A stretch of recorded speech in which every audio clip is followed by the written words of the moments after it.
Want to shop Walmart Black Friday deals first? Walmart Plus members get early access to our hottest deals. Join now and get 50% off a 1-year annual membership. Shop Black Friday deals first with Walmart Plus. See terms at walmartplus.com.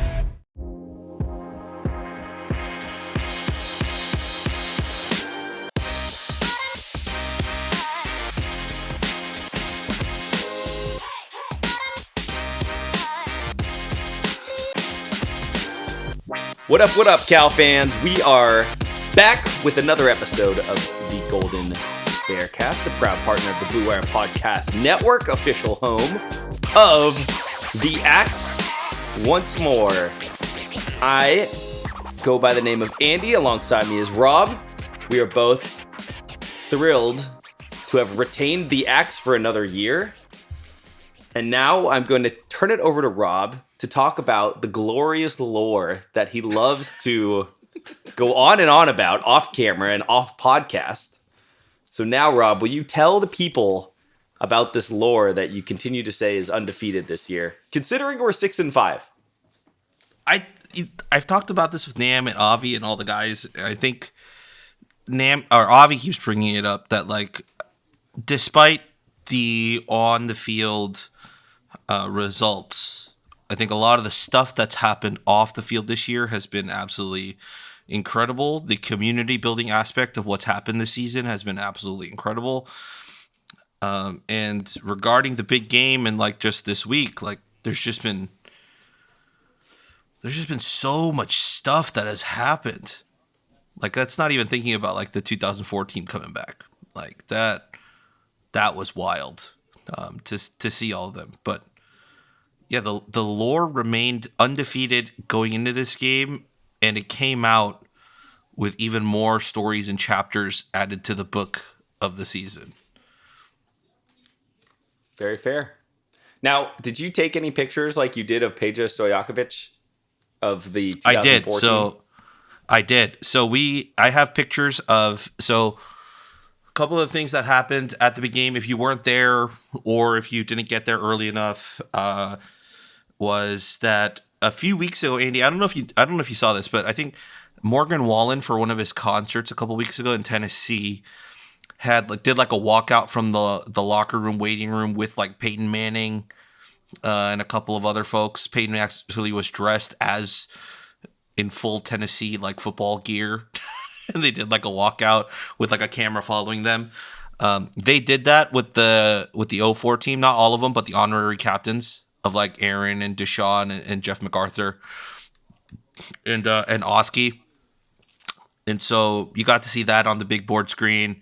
They came out. So I got pictures of them as they all walked out on the field. Then they did senior day, and then the game started. And then at the end of the first quarter is when they honored the 2004 team. So I got pictures of Tedford coming out of the tunnel and, 2 fists raised, acknowledging the crowd. And then they stood on the goal line in the north end zone, and they were just waving to the crowd. Tedford went down the line and gave everyone a high five or a hug. Matt Ha actually has one of the greatest photos I've ever seen, and I'm hopefully you post it soon of Aaron Rodgers slapping Coach Tedford's ass. Absolutely incredible content. And then they were off the field. And actually, one of the things that people don't recognize is that squad watched at least the rest of the first half in the North Tunnel.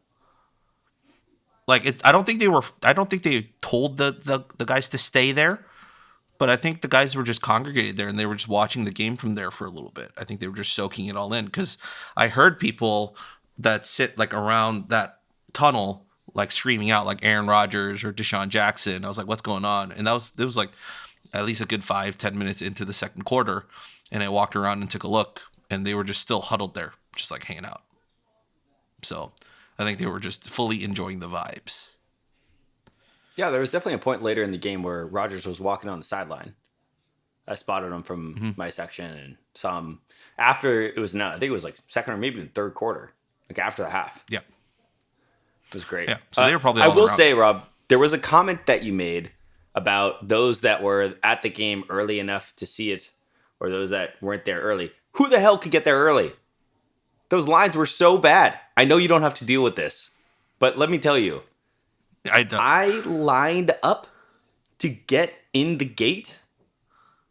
The line went beyond my fraternity, beyond ATO. I lined up at like Prospect and Channing to get in the gate. The line was that long. Which gate were you trying to get into? All of them were like that. All of them. That's why it wasn't full at the beginning. It got so bad, but I'm sure Knowlton doesn't want this to get out. It got so bad that at the gate my parents were at, they stopped checking tickets and just decided to let people in. I lost you for a second. You didn't hear that? Yeah, I didn't hear that at all. This is my big reveal. What's going on? Why is it always delayed? All right, I know you're totally fine now. I've been totally fine the whole time. I'm not for my end. You're fine now. You froze out right when you tried to give a little stop. All right. Well, I'm going to tell it to you because you'll have the audio file, right? Sure. Yeah. So I'm going to tell it to you. I've marked it. So now you just have to react to the information that I'm telling you. Okay. Or do you want me to say the entire thing over again? No, just I tell don't me know if I'm going to be able to say it as convincingly. Just say the reveal and I'll give you the response. Okay. So I had said that I don't think Knowlton wants this out there. Yep. That my parents' gate, they just let everybody in and didn't check any tickets. They just gave up. No. Yeah. Well, I guess yay? Anybody in. I think it's like maybe the right call, but like also I don't know. I'm not sure. Either way, it's a terrible look. And what I don't understand is like, why didn't this happen against Miami? It's not like it was substantially more people for big game. That's a very good question. It was wild. It was shocking. But I remembered it from past years. So everyone's like, what's going on? I was like, oh no, I remember this. Because Knowlton had to send out an email last time. I'm like, I'm so sorry, Susan Tickler, for the long wait. We'll get it figured out. I was like, yeah, clearly we didn't get figured out. It could be just the dimensions. I do think the gates are just a little too small. Yeah, a little too small, kind of weird, and how they're set up. But I mean, the student line, that's as big of a student line that I've seen. I remember that freshman year, 2007, you would go and you would wait in line at Prospect and Channing. And I also remember that you would have police officers that would stand there waiting to pull you aside and breath test you and do random tests to see if you were a freshman that had been drinking so they could give public intoxication tickets. That is an OG poll right there. That is an OG poll. Thank goodness they don't do that anymore. No, remember they used to tape off the student section too? They used to put it was useless, but they put the caution tape all around the student section so you can actually get in. And they had an attendant every 5 steps. It was. I remember it was a big deal to be in the student section. It was. Yes, it was. Okay, well, but anyways, I just thought that was a funny comment because let me tell you, I had every intention. We were there early. Yeah, we were in line, and we definitely missed. I think probably we didn't miss that much because Stanford had the ball the whole time. So we still saw the first drive of the game. Yeah, but it was packed, which is great. Yeah, and then they had audio issues, so you couldn't hear what they were saying when the 04 team was being honored. You were just like, what are they saying? The audio kept cutting in and out. Literally, it was just it just flashed on the screen and said Jeff Tedford. And then it flashed on the screen and said Aaron Rodgers. And there's no audio to go with it at all. Yeah. I was like, wow, that was a really weird way of honoring the team. I was like, there's a lot more people there that Jeff Tedford is. So you didn't hear any of the narration that was happening when they were walking on the field? Nope. Oh, so there was narration going on the entire time. And I think what had happened was the speakers that are up there on the east side, I think it was just cutting in and out just constantly. So just sucked. But, everyone still cheered and saw the team and, they were just excited. Was it? I kind of have a hot take, which is that I don't think we should be giving Aaron Rodgers like tepid cheers. There was kind of like there were a few sections that booed. There's a couple of boos, kind of some groans, some cheers. Third of the student section doing the Aaron Rodgers chant. I just like, come on. Has he really gone that far where we can't even celebrate somebody for what they did in college? Avi and I were talking about this. Avi and I were actually talking about this. And I think what the issue is that one, it's two things. One is Aaron hasn't been back enough to maintain his relationship with the fandom through the years after he graduated. And two, he's on TV a lot more now in the recent years for non-football related stuff more than the on-field stuff. And a lot of these guys a lot of these guys don't have memories of Aaron as a player at Cal, but they do have, memories recently of Aaron and what he says off the field. So that's probably where it comes from. I feel like we're going to get the same thing with, probably Jared in like maybe another 10 years. Like if he doesn't maintain his relationship with the Cal fandom, and like, I don't think it'll be boos. I don't think it'll get to that point, but like people will just be like, oh, it's Jared Goff, but like no real recollection of like him being here and around. It's like, because everyone loves Marshawn. Like he's around. We do the Marshawn like appreciation day. Like he drives the golf cart on the field. He was at game day. Like he still stays somewhat in touch with the fandom. But I don't think Aaron did that as much. He probably does it behind the scenes because, like the locker room's named after him. Like he does donate in that regard and stays in contact. But I think with the fans, I think it was a little different. I have a question there, but for the sake of time, we'll move on a little bit. But Rob, talk about the more of the post game lore. Yeah. So one of the things, Andy, we're going to talk about is like the story exploded today of like this dude trying to steal a helmet and an equipment manager running after him and chasing him down with incredible acceleration, incredible pursuit, and taking the perfect angle to tackle this dude and body slam him into the ground to get the helmet back. And some of the funny stuff that happened is like Jim Nagy, who is who runs the Senior Bowl, tweeted like, if we can get in touch with this guy, we'd love to have him on our staff for the Senior Bowl. And you saw the equipment manager today respond saying, I'll be there, and hopefully with a couple of Cal Bears. And it's been being retweeted. That video is being retweeted like everywhere on Instagram and on Twitter. But the funniest part about all of this is that in the video, you can see me. You can see me distinctly look and turn my head, tracking the guy who ran, not the first guy that ran with the helmet, but the equipment manager that chases him. Because when I was standing there on the sideline, I recognized, because I was walking up and down the Cal sideline, I saw that there was a big net, like bucket style, of all the helmets. The equipment managers were all sitting around it. They were protecting it because they couldn't get out because the North Tunnel was just filled with people trying to leave as well. So they're just waiting there.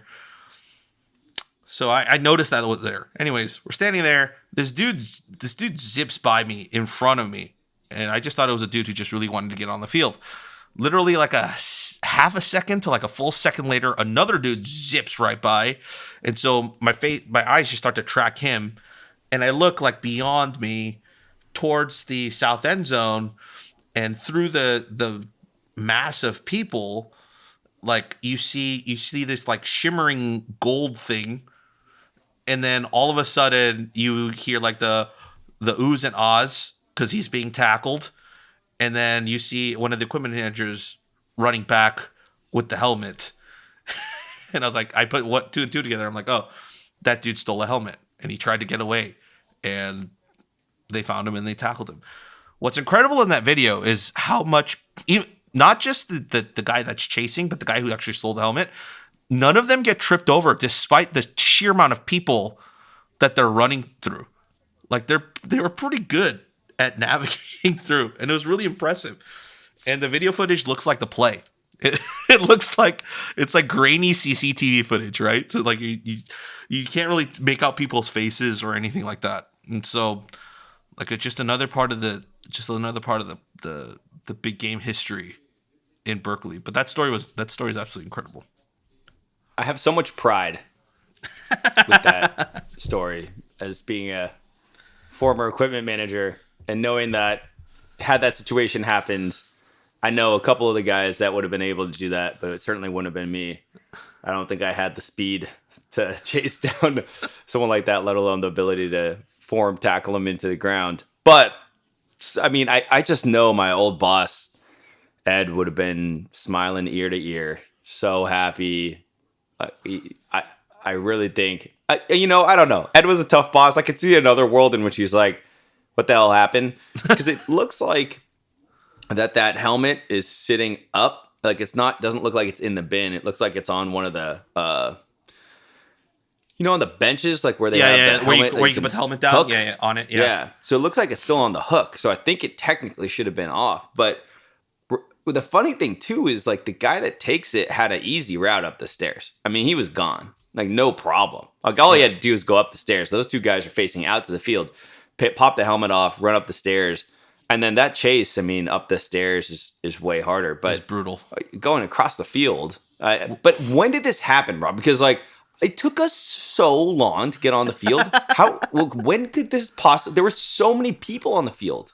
This was, I think, maybe about 15 minutes after people had started coming onto the field. Okay, so it was like when I might be in that video as well. Yeah, if you look hard enough, you might be. But I did not expect that video to be available. I didn't know. I mean, that equipment manager was like, "Yo, that video is going to be amazing. We got to get that." I don't even know what camera that is. Like, I think the best judgment call I can make from that camera is probably like a band camera that's supposed to like watch the field when they do when they do their formations and stuff. It's like recording that.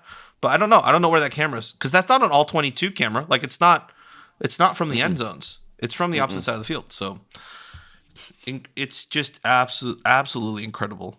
The vibes were just great. Like, just seeing the 2004 team there, that happening after the game, even during the game, like, just so many former players were back. I saw Patrick Laird. I saw Brett Johnson. I saw Ashton Davis. Mike Tepper apparently came by our tailgate. It was just an incredible, like, just appearance showcase by everyone. And it was.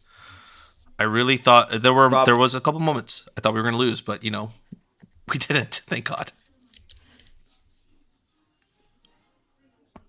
I was trying to think beyond the beyond 2004. Well, let's go back to the Jets specifically with Ashton Davis. Like, I know he's hurt, but like with Rodgers, and they didn't have were they on bye? They're on bye. That makes more sense. Yeah. And because I saw another picture today, because I was trying to figure out who this was, because I couldn't tell because I was like, this doesn't look like a Cal player. It was Chaz Surratt, linebacker for the Jets, was also at the game. Cool. So, yeah, Jets are on bye. It just worked out. Favorite 04 player that you got to see? I mean, for me, it's still Deshaun. I mean, Deshaun wasn't on that 04 team. I heard that the invites went out to beyond the 2004 team. It was basically like anyone that wanted to be here with Tedford, like they kind of just let come through. That's very cool. And so, yeah, there was I don't know if I'm allowed to share this story or not, but I'm still going to share it. I won't reveal who it was, but basically someone had to drive Aaron Rodgers back to the hotel after, I guess they had like an 04 team dinner or whatnot with the current football team and other people like at the facility, and they needed to drive him back. He's sitting shotgun in the car, And in order to make small talk, he tells Aaron, hey, I'm a big fan, but I also grew up in Chicago and I grew up a Chicago Bears fan. And you ruined a lot of my childhood. And Aaron's response to him was, I regret nothing.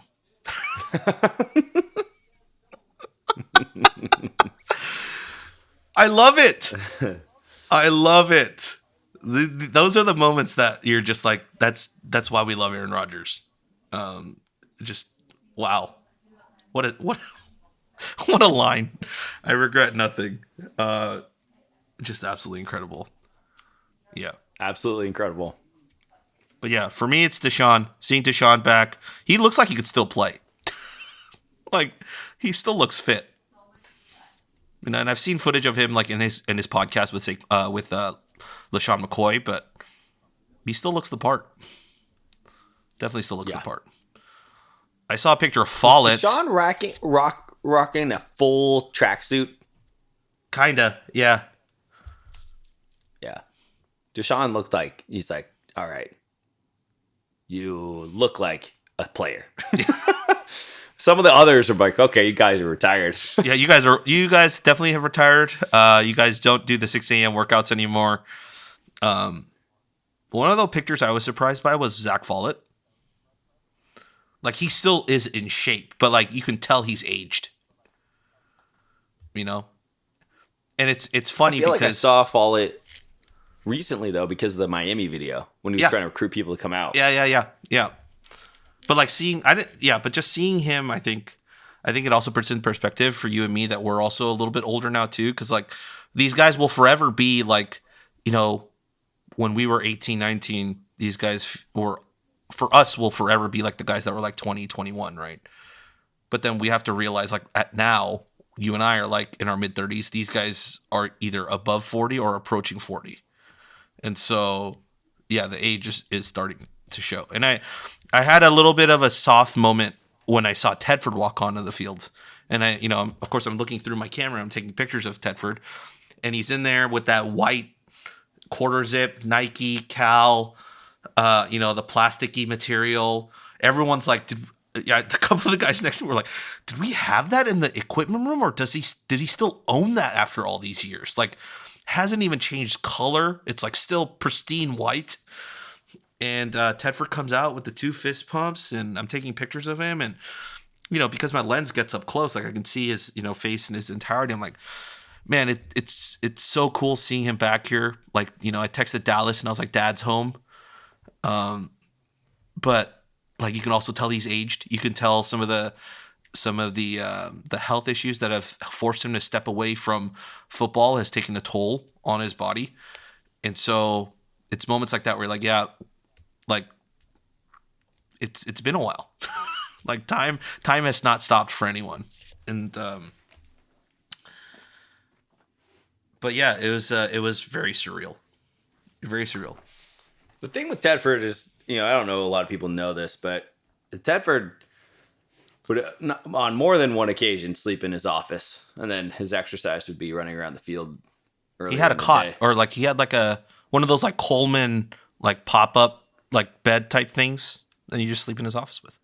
He is the penultimate like hard worker, and I think that I'm not surprised at all. This is such a stressful job, and he's done it for so long. But yeah, some of those I feel it. Like let alone some of these other guys there. Especially I didn't play football. Like the damage that does to your body is tough. It's really tough. So it's great to have those guys back. Well, okay, let's take this opportunity to pause, and then we'll transition into a tale of two perspectives. Okay, so where I am going to start, let's see. We're going to start with the rain in the tale of two perspectives. Mm-hmm. First of all, boy, it was the wet. We got so lucky because as I was leaving my house after watching the radar and all this and telling everyone bring rain gear, all this, the sun comes out in San Leandro. And I looked at the radar and the weather. I'm like, it's not going to rain. I'm not going to bring any rain gear. And I kid you not, Rob, as I am on Highway 13 headed to Berkeley, I am in a hurricane. And I'm sitting in the car, like I am the dumbest person on the planet. What was I looking at? I can't believe after all this, I had full rain gear. I ordered rain pants waterproof pants from Amazon. I had everything I needed to be successful. I left it all at home because of what I had seen. And sure enough, I show up to the pregame party, which was great. And it's pouring rain. So I just run inside. And then as you're looking out, we were in the hills. As you looked out over the bay, there was this beautiful sun that was peeking out over the bay. But half of 24 was still covered. It was so wet. You could just tell that it was raining so hard. But then as you look towards the city and Treasure Island, this little bit of like sun and blue skies. And then you see it on the right and you're like, oh my gosh, it could happen. It could be a blue sky. It's a big game miracle. And sure enough, we got incredible weather. I think it was cool to be up in the hills. It was very different. And then walking over and just having, going by and seeing all of the parties that could not be stopped. Rain be damned.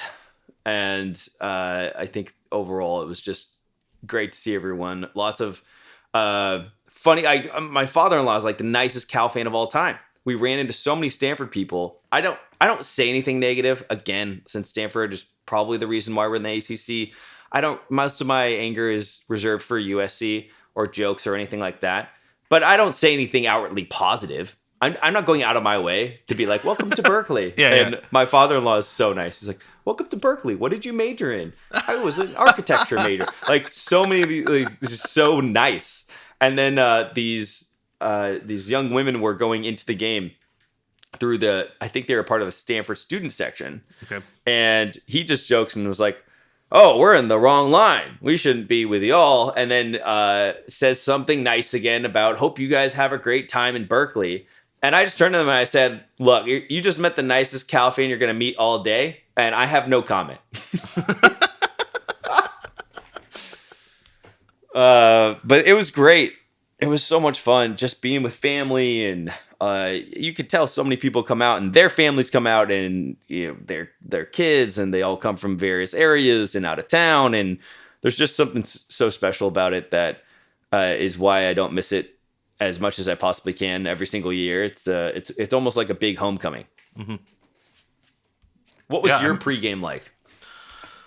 My pregame was pretty uneventful. I mean, I knew I wanted to get to the stadium early. I wanted to make sure I got there. I wanted to see warm-ups. I wasn't sure at what point the 04 team was going to be there. So I was like, my goal is to be at the stadium by 10:30.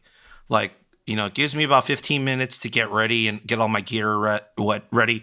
Walk out on the field, maybe calibrate some things, and then get ready to shoot. So that was my timeline. I had a couple of sweaters for the Right for Cal guys in my car, so I was just waiting for them. I got a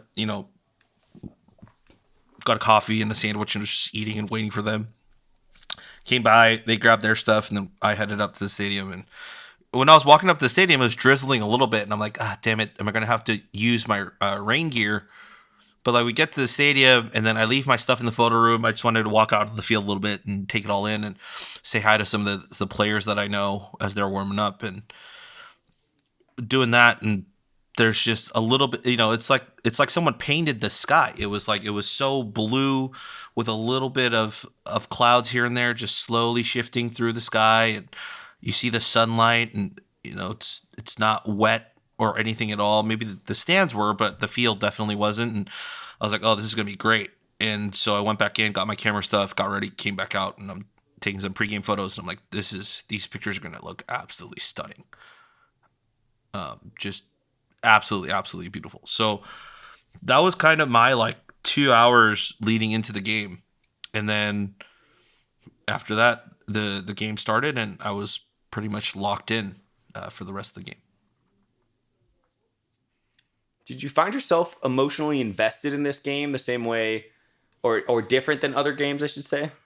Oh yeah, I mean, much like you, the big game is just it's a rivalry game, right? Like I made sure not to look at any of the betting lines or any of that. Like I knew from the advanced analytics and the S&P Plus stuff, because we look at that weekly. I knew like where we stood and where they stood, and I was like, okay, this should be a blowout. But once the ball is kicked in a rivalry game, like everything, all concepts of statistics and analytics is out the door. And that's exactly what happened. So, like, I surprised the way the game was going, the way it was, yeah. And did I expect it? No. But it's kind of what I expect from a rivalry game every year.